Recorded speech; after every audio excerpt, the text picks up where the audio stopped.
Welcome to Glad Science, where we're always glad to see you. I'm Sakshi, and today I'll be covering part 2 of genetics. If you haven't seen part 1, click somewhere on my face or somewhere in this vicinity to be linked to there.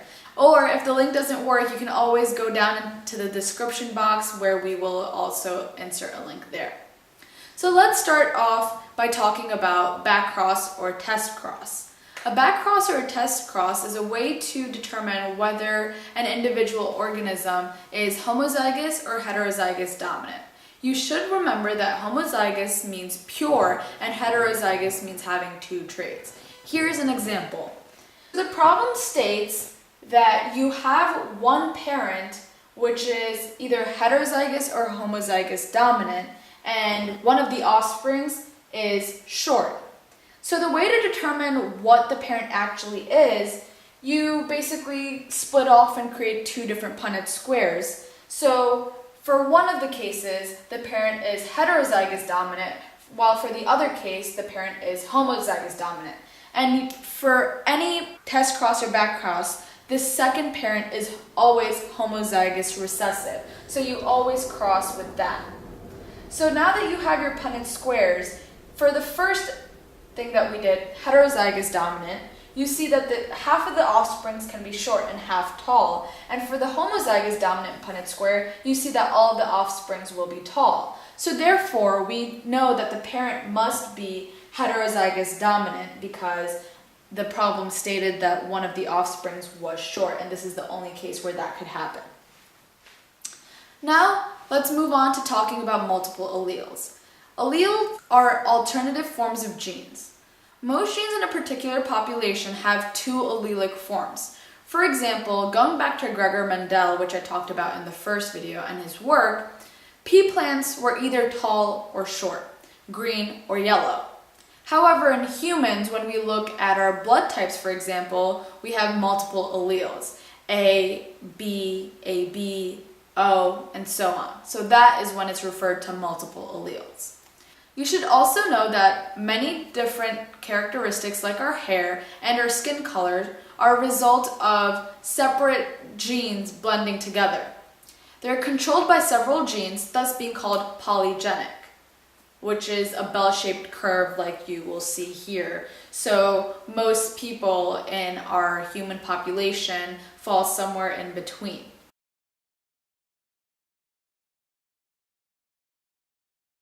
Now we move on to sex-linked genes, which are very important.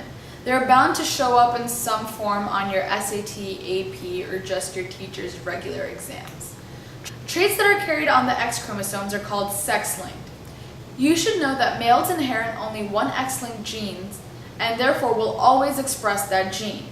Women, on the other hand, can be carriers, meaning that they don't necessarily have to express that gene because they have two X chromosomes, while men have one X and one Y.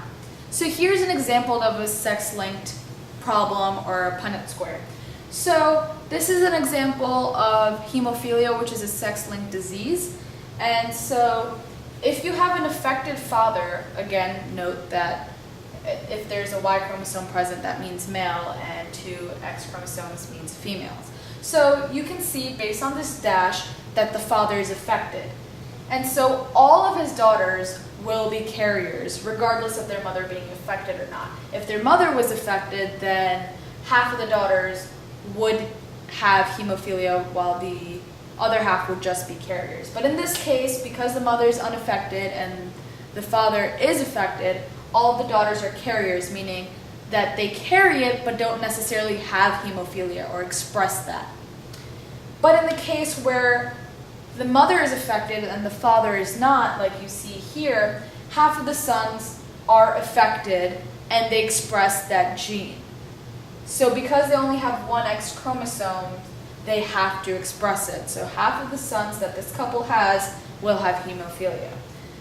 But for the daughters, only half will be carriers, and the other half will be unaffected altogether. So just know the difference between male and female and just how sex-linked works, because it is very imperative that you do so. Another thing which is bound to show up on some form of exam is the pedigree chart. A pedigree is a family tree that shows a particular phenotype and how it is passed on from generation to generation.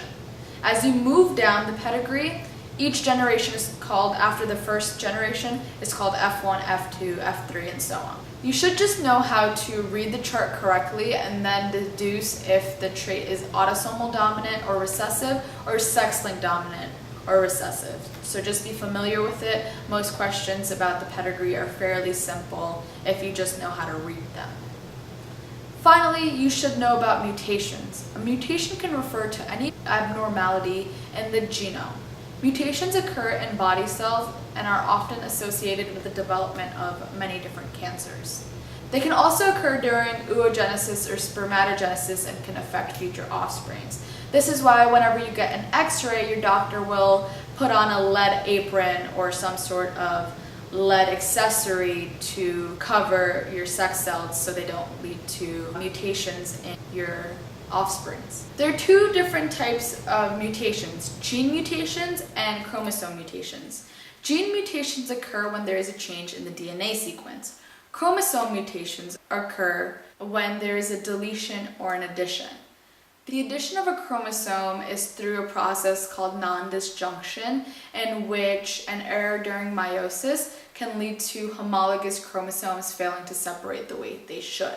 Human inherited disorders can occur to chromosomal aberrations. These include deletion of a centromere during cell division, inversion, in which a chromosomal fragment reverses its orientation, translocation, in which a fragment of chromosomes attach itself to a non-homologous chromosome, polyploidy, in which a cell or organism has extra sets of chromosomes, and non-disjunction, which I just explained not too long ago.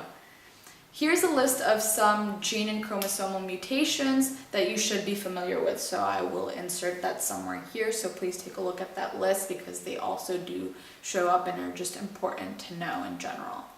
And that is all of the time I have today. Thank you for checking this out. I hope that was helpful, and I'm always glad to be of help.